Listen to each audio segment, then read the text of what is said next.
할렐루야! 함께 예배드리게 됨을 진심으로 감사드립니다.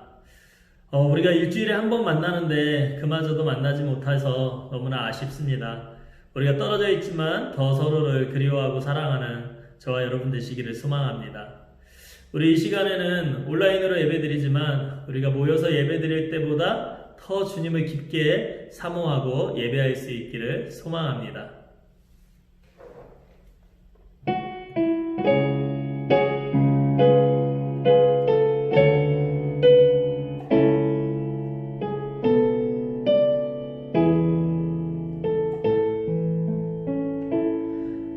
아름답고 놀라운 주 예수,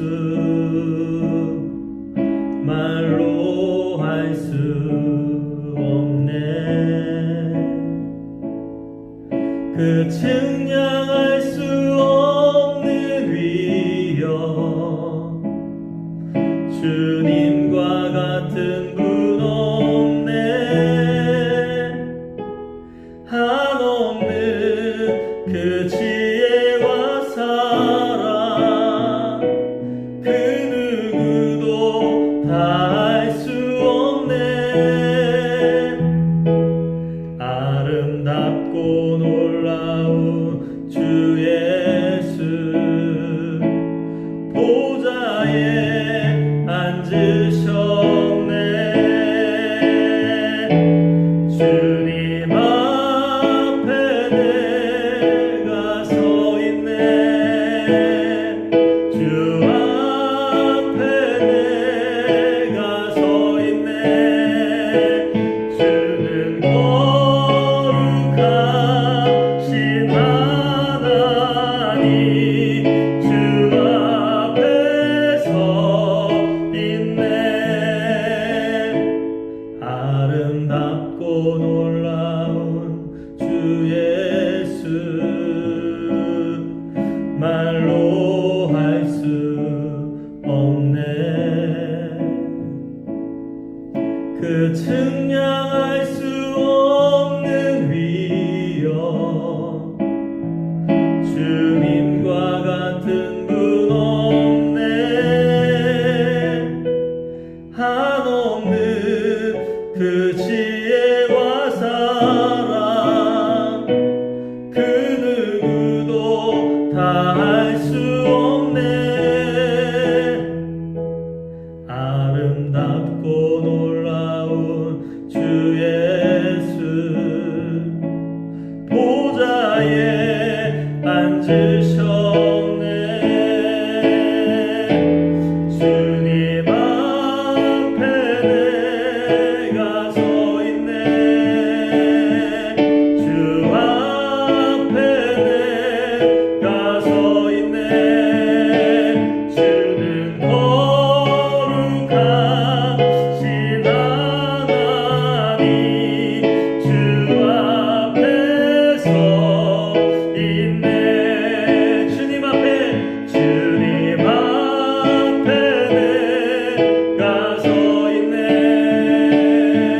주 앞에 내가 서 있네. 주는 거룩하신 하나님, 그 앞에 서 있네. 숨이 찰 정도로 힘든 순간이 와도, 눈물이 쏟아지는 슬픔이 와도, 내 평생에 놓을 수 없는 마음속 깊은 곳부터, 지금 이 순간이 마지막일지라도, 마지막 순간에 나 고백할 노래,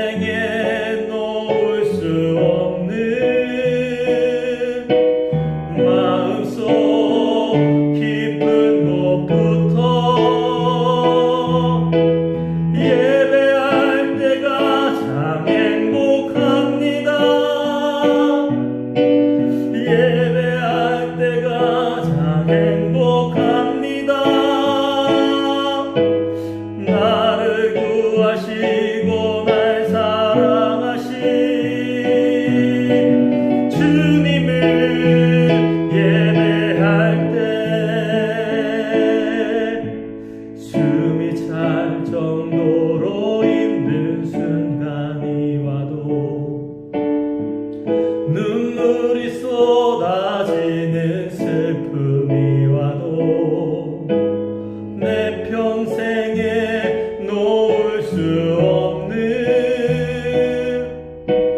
마음속 깊은 곳부터 지금 이 순간이 마지막일지라도 마지막 순간에 나 고백할 노래 내 평생에 놓을 수 없는 마음속 깊은 곳부터 예배할 때가 참 행복합니다. 예배할 때가 참 행복합니다. 나를 구하시고 날 사랑하신 주님을 예배할 때가 참 행복합니다. 예배할 때가 참 행복합니다. 나를 구하시고 날 사랑하신 주님을 예배할 때가 참 행복합니다. 예배할 때가 참 행복합니다. 나를 구하시고 날 사랑하신 주님을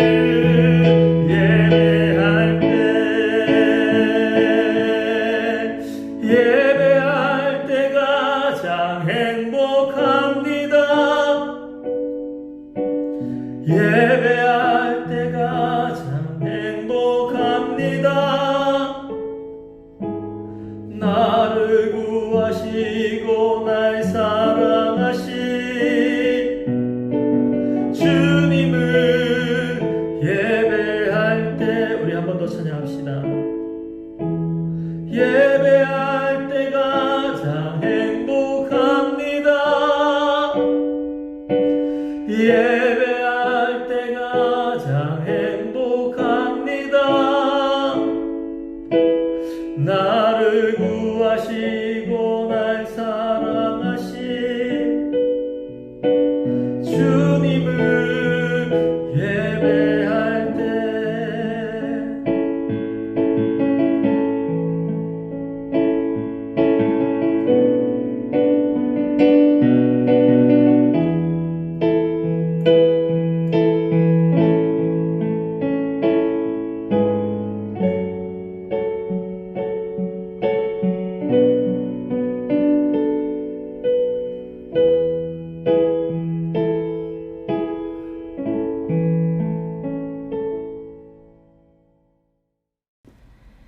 사랑의 하나님, 은혜와 사랑을 감사드립니다.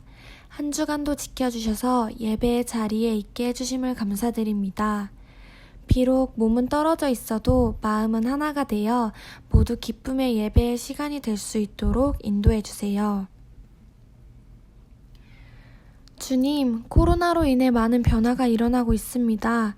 함께 모일 수 있는 기쁨이 사라지고 기독교인으로서 당당하지 못하는 시대가 오고 있습니다. 우리부터 이웃을 배려하고 사랑하고 섬길 수 있는 크리스찬이 되고 누구의 잘못을 따지는 것이 아닌 서로를 기도해 줄 수 있는 크리스찬이 되어 하나님의 자녀로서 당당히 나아갈 수 있는 크리스찬이 될 수 있도록 이끌어 주세요.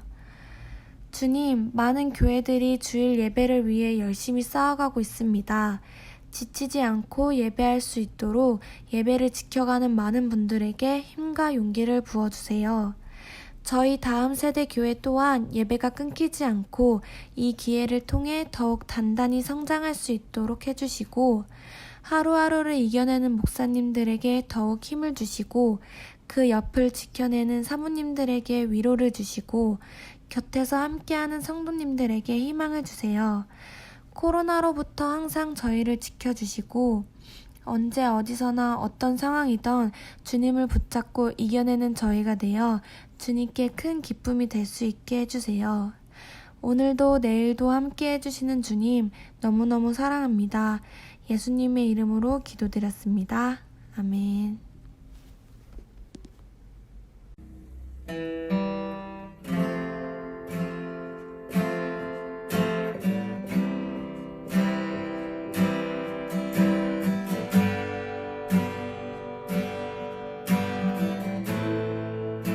You are here, moving in our midst. I worship you. I worship you. You are here, working in this place. I worship you. I worship you.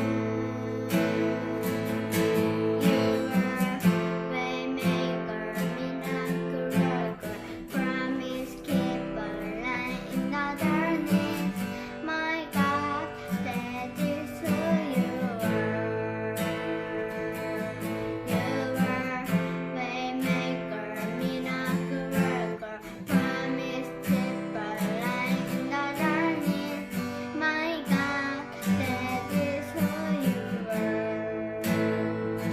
You are here, moving in our midst. I worship you. I worship you. You are here, working in this place. I worship you. I worship you. Waymaker, miracle worker, promise keeper, light in the darkness. My God, that is who you are. Waymaker, miracle worker, promise keeper, light in the darkness. My God, that is who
you are.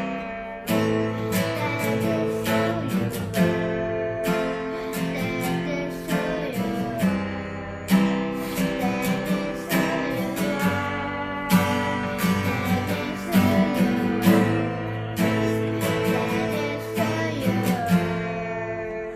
That is who you are. That is who you are. That is who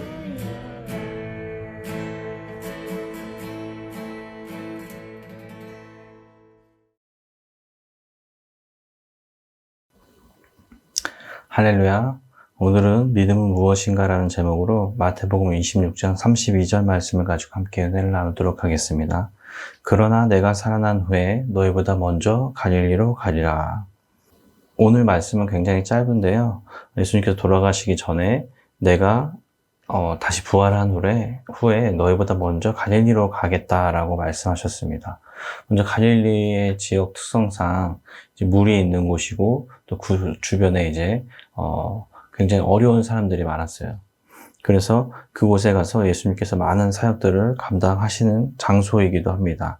그곳에서 또 이제 많은 제자들이 그곳으로 돌아가기도 하였고요.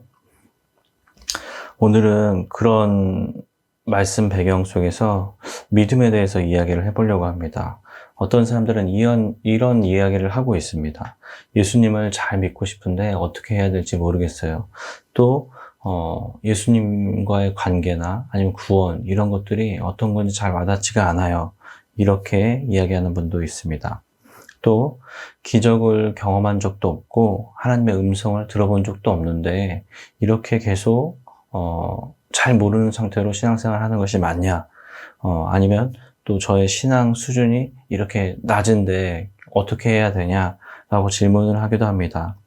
이렇게 질문을 한다는 것 자체는 굉장히 고민하고 있다는 것이고 스스로 나아지려고 하는 것이기 때문에 굉장히 유익한 생각이라는 생각이 들어집니다. 또 어떤 사람은 매일 기도하고 성경 읽고 예배를 드리는데 뭔가 크거나 소위 사람들이 말하는 대단한 신앙이 생기지 않아서 문제라고 생각하는 사람도 있습니다. 예배는 드리고 모든 각종 집회에 참석하고 교회에서 봉사도 하고 열심히 섬기는데 본인의 신앙이 어떤 특정한 사람보다 대단해 보이지 않는다라고 생각해서 문제라고 생각하는 사람도 있습니다. 매일 무엇인가는 열심히 하고 있지만 그 끝에는 아무것도 남아있지 않은 공허함만 있는 사람들이 있습니다. 어릴 때 교회에서 학생부 임원 선거를 합니다. 그래서 뭐 회장, 부회장, 총무, 서기, 회계를 뽑는데 추천을 합니다. 근데 추천을 하면 하기 싫은 사람들이 꼭 있어요. 그래서 그 사람들이 하는 얘기가 보통 이런 얘기였어요. 제가 믿음이 아직 부족해서, 믿음이 작아서, 제가 아직 믿음이 크지 못해서 이런 직책을 맡기엔 부족합니다. 저는 사임하겠습니다. 라고 얘기하는 경우가 있었다는 거죠. 사실 믿음은 크다, 작다 라고 이야기할 수 있는 문제는 아닙니다. 우리가 교회를 다니게 되는 계기나 이유는 굉장히 다양합니다. 저 같은 경우에는 초등학교 4학년 때 누나를 따라서 교회를 갔는데 4살 위인 누나 친구들, 누나들부터 시작해서 형들이 누나 동생이라고 하니까 엄청 챙겨주고 잘 해주는 거예요. 그래서 교회를 나가게 됐죠. 또 어떤 사람은 모태신앙이라고 해서 어머니 뱃속에서부터 교회를 다녀요. 그러니까 태어나면서도 자연스럽게 엄마를 따라서 교회를 가게 되는 거죠. 습관적으로 자연스럽게 교회를 나오기 시작한 케이스도 있는 것이죠. 또 더러는 외롭기도 하고 친구가 필요하기도 해서 교회에 나오기도 합니다. 또 더러는 무언가에 소속되고 관계 맺고 교제하고 그런 것들에 대해 추구하는 가치가 있어서 그런 소속감이 필요해서 교회를 가는 사람도 있습니다. 또 어떤 부류는 더러는 인생을 살다가 너무 처절한 실패를 맛보고 인생의 바다 끝까지 내려갔을 때 무엇인가를 붙잡기 위해서 더 이상 의지할 데가 없어서 교회에 나오는 사람도 있습니다. 또 어떤 사람은 이런 사람도 있겠죠. 마음의 평안을 얻고 싶어서 교회에 나가는 사람도 있고, 그리고 많은 사람들이 이유에 어찌 됐든 각종 다양한 이유로 예배를 드리고 있다는 것입니다. 그러면서 문제는 교회에 점점 익숙해져 간다는 것입니다. 그러나 교회 생활에 익숙해진 것과 그 사람의 믿음이 깊어진 것과는 전혀 다른 문제입니다. 우리가 양육반 수업을 하면서 여러 번 반복한 이야기가 있습니다.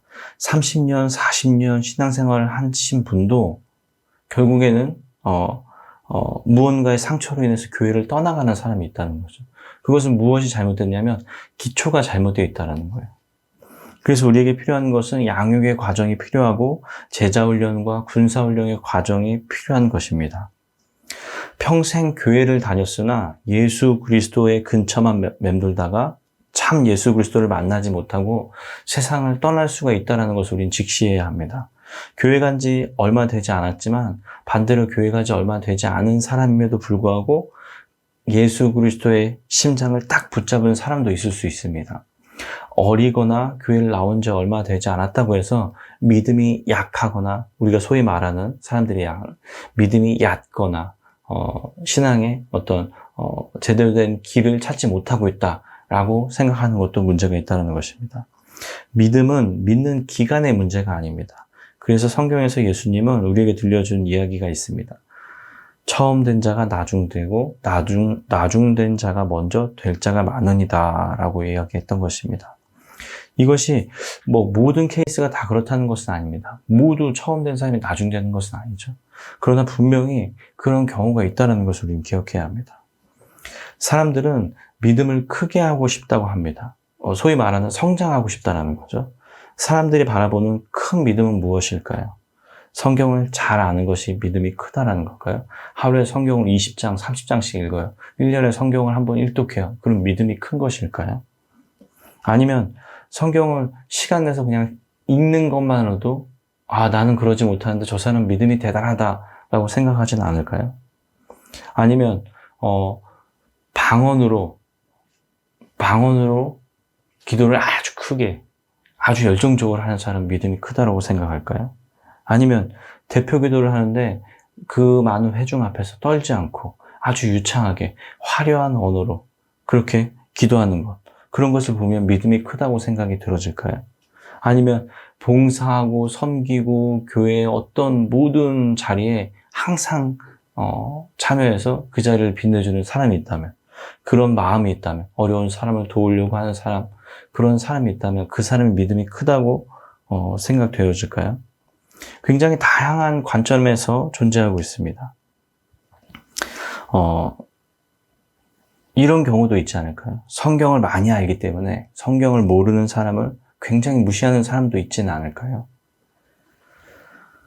기도를 많이 하기 때문에 기도하지 못하는 사람에게 상대적인 박탈감을 주고 영적인 우월감을 가지고 오만한 태도로 대하는 사람이 있지 않을까요? 너 기도 안 해서 그래. 너 기도해야 돼. 이렇게 이야기하는 사람이 있지 않을까요? 또는 봉사와 섬김을 엄청 보여주는데 자신이 봉사하는 것을 알아주지 않는 사람. 그럼 속상해하는 사람들도 있지 않을까요? 이 모든 것을 다 믿음이 좋다고 이야기할 수는 없습니다. 그냥 자기 열심 속에서 만족감을 얻고 살아가고 있는 것은 아닌지 모르겠습니다. 정말 믿음이 좋다고 하는 것은 예수 그리스도의 마음이 내 속에 느껴지는 것입니다. 그리스도의 마음이 내 마음에 와 닿아서 그 마음으로 세상을 바라볼 때, 그 마음으로 사람을 대하기 시작할 때 우리는 믿음이 좋다라고 이야기할 수 있는 것입니다. 신앙생활을 오래 한 사람이 믿음이 좋은 것이 아니라 신앙생활이 얼마가 됐건 중요한 것은 오늘 내가 예수를 처음 믿었어도 예수 그리스도의 마음이 내 속에 느껴지는 것입니다. 그런 의미에서 오늘 갈릴리로 가신 예수를 우리가 생각해야 합니다. 갈릴리로 가신 예수님. 제자들보다 먼저 그곳에 가셔서 예수님은 또 일을 벌이고 계십니다. 예수님이 바라보고 계신 사람들은 문제가 있는 사람들이었다는 것입니다. 아픔이 있고 배고픔이 있고 또 뭔가 치유의 손길이 필요한 사람들 가운데 있었다라는 거죠. 그러니까 교회의 직분이 높아졌어요. 집사님이 되고 권사님이 되고 장로님이 됐어요. 그렇다고 해서 예수 그리스도의 마음을 얻는다는 것은 아닙니다. 그러니까 우리에게 필요한 것은 지향을 바로 하는 것입니다. 우리가 무엇을 지향할 것이냐. 교회에서 봉사 잘하는 사람, 교회에서 열심히 섬기고 열심히 신앙생활 하는 사람으로 남을 것이냐. 아니면 반대로 예수님이 바라보고 계신 그 땅 가운데, 그곳 가운데 있는 그 어려운 사람들을 바라보며 예수님의 마음과 똑같은 마음으로 그들을 바라보겠느냐. 두 가지 선택의 문제가 있다는 것이죠. 우리의 태도를 바로 정하고 그곳을 향해서 정진해 나가야 하는 것입니다. 방향 설정을 잘 해야 한다는 거죠. 제가 늘 이야기하지 않습니까? 인천공항에 떠서 우리가 1도만 틀어져도 파리로 가야 될 게 모스크바를 향할 수가 있다는 것입니다. 1도는 아주 작은 차이지만 그 끝에 도착하는 목적지는 전혀 달라질 수 있다는 것입니다. 다시 말해서 예수 그리스도의 마음에 그 마음을 같은 마음을 품고 가기 위해서는 성경을 통해서 예수 그리스도의 마음이 무엇인지를 올바로 배워야 합니다. 그렇기 때문에 성경을 열심히 읽어야 합니다. 나 1년에 성경 읽독 읽었어가 프라이드가 되는 그 성경이 아니라 성경 속에서 예수 그리스도가 우리에게 무엇을 이야기하고 있는지를 올바로 생각하고 깨닫고 체득할 수 있어야 합니다. 그런 의미에서라면 성경을 많이 읽는 것이 좋겠죠.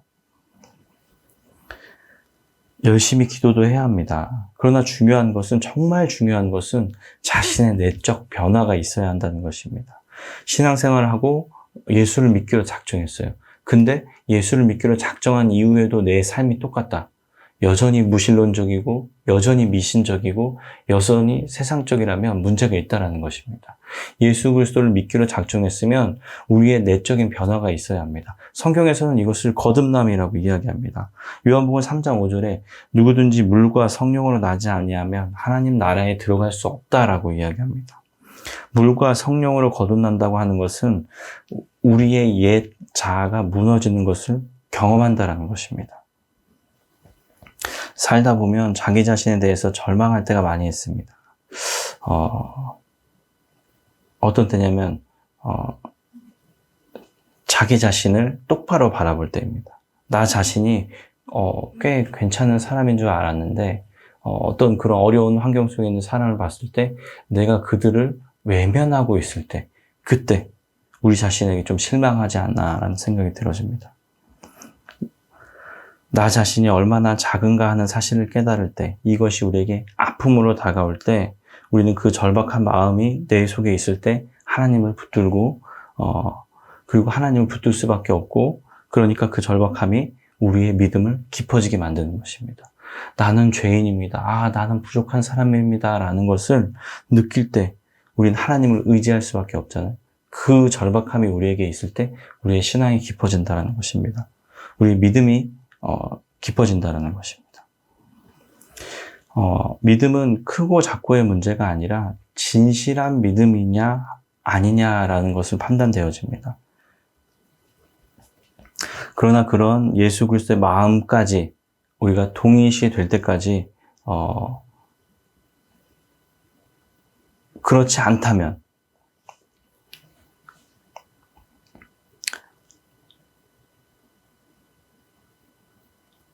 이런 사람이 있습니다. 나는 지금 신앙생활을 하는데 성장도 안 하고 지금 계속 멈춰 있고 계속 제자리 걸음이야. 나는 이제 포기할 거야. 그리고 나서 이제 다 내려놓는 사람이 있습니다. 전 교사도 안 하겠습니다. 전 성가대도 안 하겠습니다.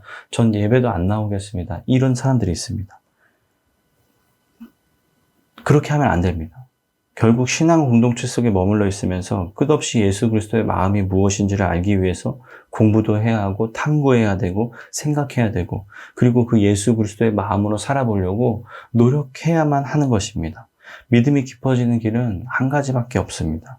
예수님이 부활하신 후 제자들보다 먼저 가 계시겠다고 했던 그 갈릴리로 가야 하는 것입니다. 그곳은 유독 예수님의 만지심이 필요한 사람들이 많은 곳이었다는 것입니다. 지금 이스라엘에 있는 그 지역 갈릴리로 가라는 것이 아니라 오늘 벼랑 끝에 서 있는 사람들의 삶의 자리로 가서 그들을 보고 그들이 디딤돌이 되어 주어야 한다는 것입니다. 그리고 그들의 눈물을 닦아주려는 마음으로 살게 될 때 예수 그리스도가 우리의 마음속에 오셔서 우리를 통해 일하신다는 것입니다. 그걸 느낄 때 예수 그리스도가 나와 함께 계시구나 하는 것을 알 수 있습니다. 너무나 많은 사람들이 그런 생명의 경험 없이 하나님의 말씀을 들었다고 하고 뭘 보았다고 그렇게 간증들을 합니다. 분명히 이야기하겠습니다. 평생 신앙생활을 하면서도 그런 신비한 경험을 한 번도 못한 사람들도 분명히 있습니다. 이런 사람들을 보고 믿음이 없다? 그렇게 물어본다면 전 아니오라고 대답하겠습니다. 그렇게 뜨겁지 않아도 그렇게 방언으로 막 기도를 하지 않아도 믿음이 없는 것이 아닙니다. 그냥 그런 방식으로 하나님께서 그분을 사용하신 것입니다. 반대로 또 어떤 사람들은 굉장히 강렬한 경험을 합니다. 성경 속에 보면 사도 바울이 다마스쿠스 도상에서 부활하신 주님을 만나서 눈이 모는 강렬한 체험을 하게 됩니다. 빛이 비추니까 갑자기 빛이 비추니까 빛을 마주할 수 없어서 엎드려서 자기는 죄인이라는 고백을 하게 됩니다. 그리고 그날로 그의 모든 삶이 변화되었습니다. 내적인 변화가 일어났다는 것입니다. 하나님은 그렇게 강렬한 이 충격을 줘서 그 사람을 쓰기도 합니다. 그러나 그렇지 않은 사람도 분명히 있다는 것입니다. 누가 더 낫고 이쪽이 더 낫고 이쪽이 더 덜 낫다, 이렇게 판단하는 것은 크나큰 오류입니다. 우리 기독교에서는 우열이 없습니다. 무언가 잘난 것이 있고 못난 것이 없다는 것입니다. 그러니까 중요한 것은 급격한 변화가 있냐 없냐의 문제가 아니고, 아주 더디더라도 아주 천천히 가더라도 올바른 방향, 올바른 지향을 세우고 그곳을 향해서 예수님의 마음으로 사람을 대하는 것, 그래서 내면의 변화가 일어나는 것, 그것이 우리가 추구해야 할 길이라는 거죠. 예수님이 하신 말씀입니다. 내 안에 머물러 있으라. 그리하면 나도 너희 안에 머물겠다. 요한복음 15장에 얘기하죠. 나는 포도나무요 가지니 너희가 내 안에, 내가 너희 안에 거하면 너희는 과실을 많이 맺는다라고 얘기하잖아요.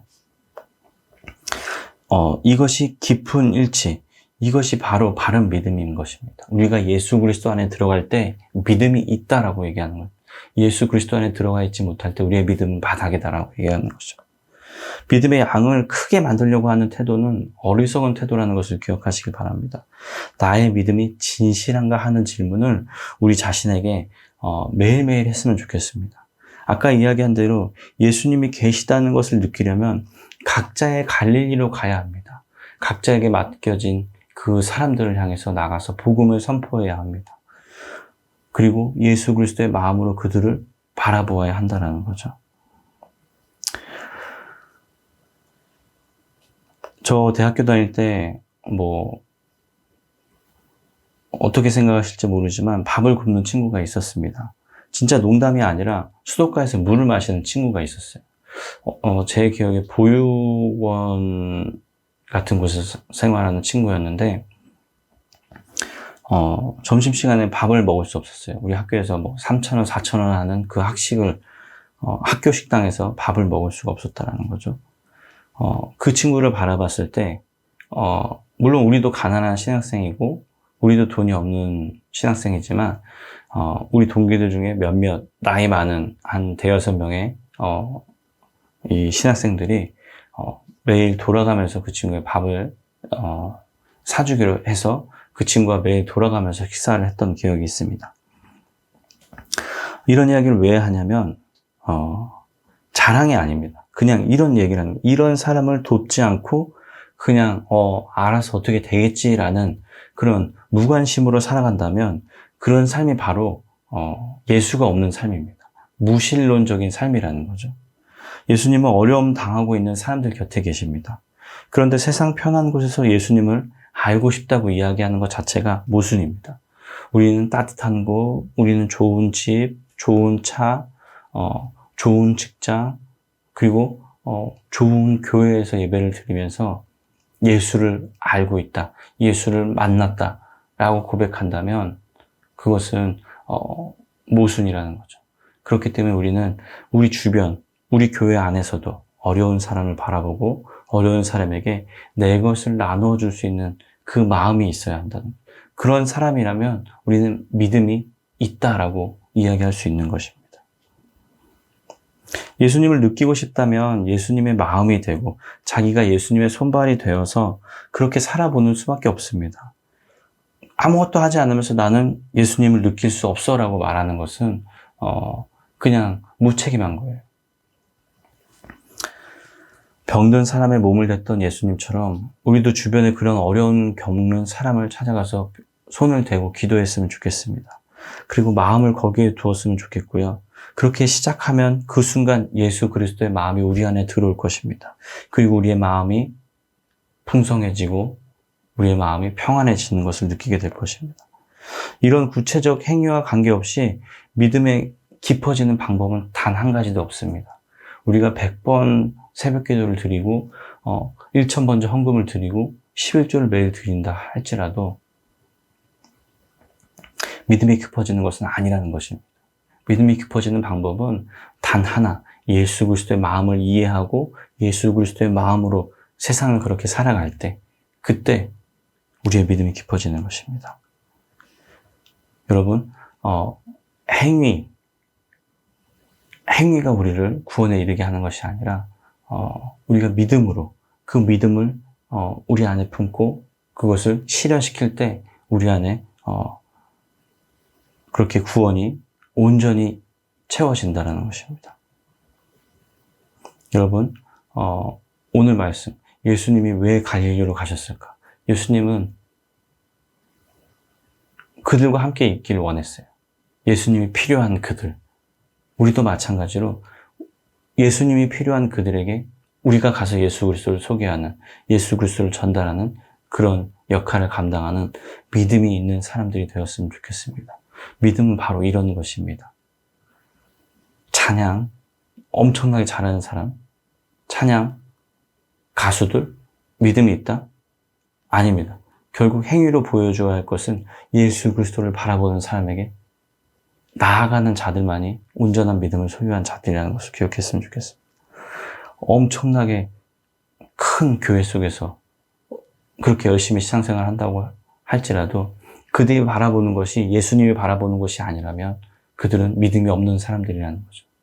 그러나 작지만 이 교회에서 우리가 어려운 사람들 서로 돕고 서로 섬기며 서로 아껴주고 서로 일으켜줄 때 우리가 먼저 밑에 엎드려서 그들의 디딤돌이 되어줄 수 있는 사람이라면 우리는 믿음이 있는 사람이라는 것을 꼭 기억하시길 바랍니다.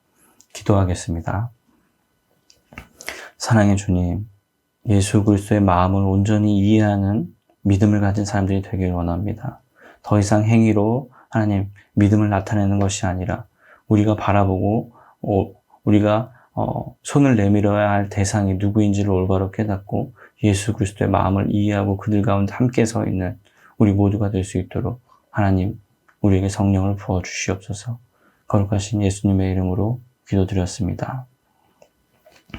오늘 이 시간 인간을 사랑하시되 몸을 버리면서까지 용서하심으로 사랑을 증명하신 예수 그리스도의 은혜와 자신의 아들과 모든 인간을 동등하게 생각하시고 똑같이 사랑하시는 하나님 아버지의 사랑하심과 우리를 늘 보호하시고 늘 인도하시고 늘 가르치시는 성령님의 따뜻함이 오늘 말씀에서 만난 예수님이 갈릴리로 향한 그 이유를 온전히 깨닫는 모든 성도들 위해 지금으로부터 영원토록 함께 하시기를 축복하옵나이다.